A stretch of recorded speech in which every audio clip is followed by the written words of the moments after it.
Greetings. Before we begin, I forgot to mention at the beginning, the first part of the book is about his childhood. So this chapter and next chapter are the last two chapters of his childhood, and then in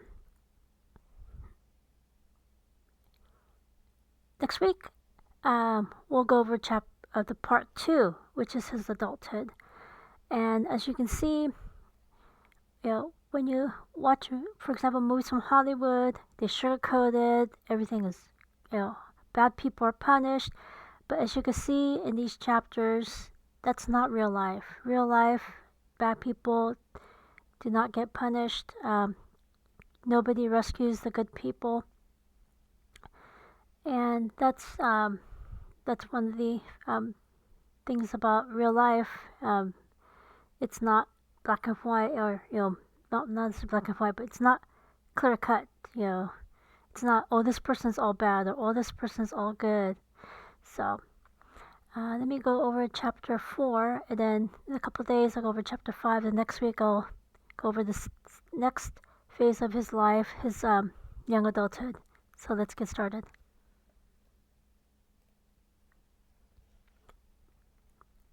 So this is Witch's Brew, Side A. So Side A, I think, kind of like, there was a thing in the past called cassette tapes, and there were two sides to it. So, whereas in the past, we had LP vinyl records, this is like a cassette tape. So this is part 1 of Witch's Brew. By the time Chris was 10 years old, for the next 4 years, he trained to be a person who runs errands. He wanted to be a musician like Miles Davis. The question was, how would he earn enough money to buy a used trumpet?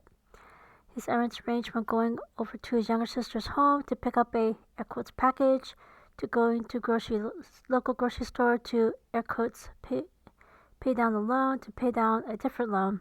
The details were never explained to Chris. However, he didn't have a father to, teach him the ways of men, how men are supposed to behave, how men and women behave, and money matters, so Chris was on his own.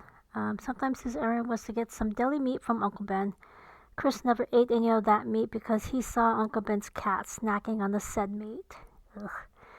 But that wasn't the worst. His younger sister, Deshauna, was in foster care until his elder sister, Ophelia, was old enough to get a job. Deshauna's foster mother was the worst person, one of the worst people Chris ever met. The foster mother blamed Chris for causing the baby to cry and fuss. All the way back to his uncle's house, the baby cried all the way. The baby was heavy for Chris to carry. Now the return trips were easier because Ophelia had a calming effect on Deshauna. They were happy when social services finally let the family live together. However, there was one hiccup. His older sister was pregnant, and same as his mother's situation, there was an unspoken rule about not talking about it. The errand he hated the most was going to the local convenience store to get sanitary napkins for Ophelia and her cousin Linda. If that wasn't bad enough, both of them had their own favorite brand and type of pad. Ophelia tried to make it less unpleasant by giving him a brown paper bag to put the pads in. However, on the way home, the neighborhood kids knew what was in the bag and teased him by calling him names out loud. And the situation with his stepfather did not improve. Each time he hit his mother, no one intervened. Police didn't do anything. Uncles didn't get into, air quotes, mama's business. However, when the person taunted Chris about it, he beat him up. Ever since then, people left Chris alone, never mentioned his mother's situation. However, there was one person, one of his stepfather's relatives. Each time they said something, Chris kept his mouth shut, let them insult his mother in front of him. His stepfather had a sister who had a glass eye. Chris's plan was to impress his classmates, but it backfired. He stole that eye from the cup that was keeping it wet. When he went to class, she demanded the eye back. His teacher almost fainted. Chris was forced to give it back to her, and the classmates didn't let him hear the end of it.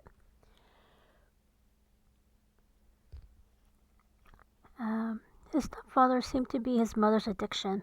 Time and again, she promised he's no longer coming back. Time and again, he kept coming back.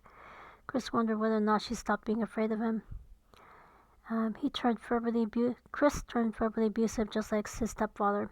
When his mother bought a pair of pants for $8, he did not have a filter. Chris told his mother that the money could have been used to buy a cheaper pair of pants, shirt than the movie.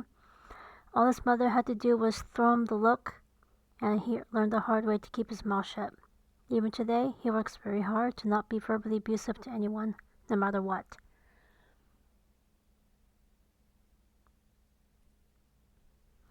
When he was 13 years old, he stole a pair of pants from the store, got arrested. His disappointed, his drunk stepfather had to go to the police station to pick him up. During the ride home, nobody said anything. His stepfather was happy. He was not the one in trouble this time, so his father rubbed it into Chris.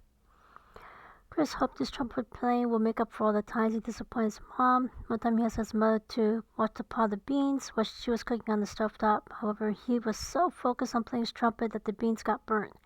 She salvaged it with additional greens to make a hearty stew. However, her words cut him emotionally. Betty Davis films made his mother happy, so he watched movies with her. She also loved reading books. She especially loved Reader's Digest, so he read those books as well. Through Reader's Digest, he found a poem that was her favorite. 1968 was a pivotal year.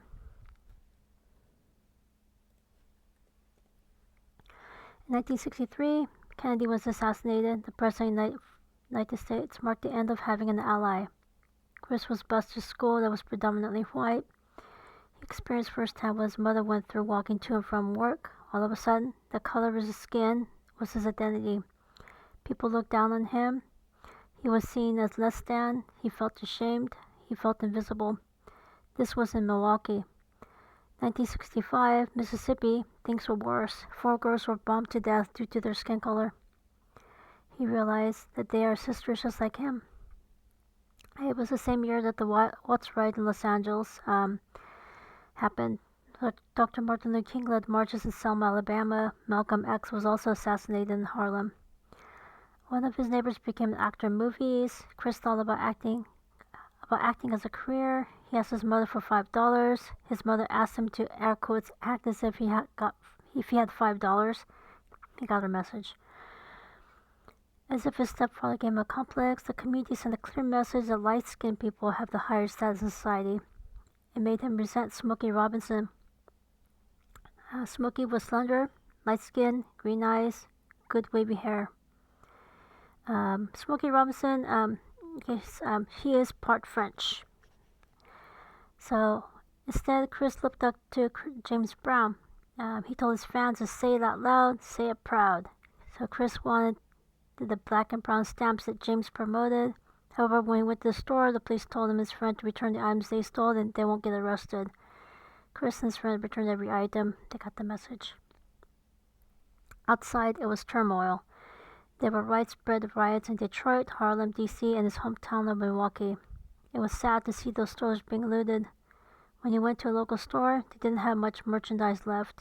The National Guard was sent to calm things down. Third-day curfew was imposed. 100 people injured. 3 people were shot to death. In Vietnam, the war was continuing. People were forced to be drafted into that war. Boxer Muhammad Ali was Chris's hero. He said he doesn't have any quarrel with the Vietnamese people, and he refuses to be drafted. Then April 4th, 1968 was a day he would never forget. He remembered exactly where he was, what he was doing when he heard that Dr. King was assassinated. Promises of a better life for everyone ended. At that time, Chris read a lot of books. He wore shirts that had slogans of Black Pride. His mother tempered his choices of shirts by making sure that none of them militarizes him. There was also music that influenced Chris during that time, including Miles Davis's Blank Brew. It was one of the best songs of the 20th century. He puts everything that was happening at the time into one song. Growing up without a father, going through the change was difficult enough as it is. He thought about talking with his elder sisters, but they had already moved out of their uncle's house. Their stepfather's behavior made her decide to move out. Move out over there.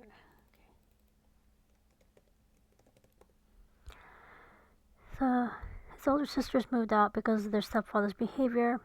Chris visited them at their cousin Elaine's house as often as he could. So there's one more chapter about his childhood, and then next week I'll go over his adulthood. Questions, comments, constructive criticisms, let me know, and I shall see you next time. Take care.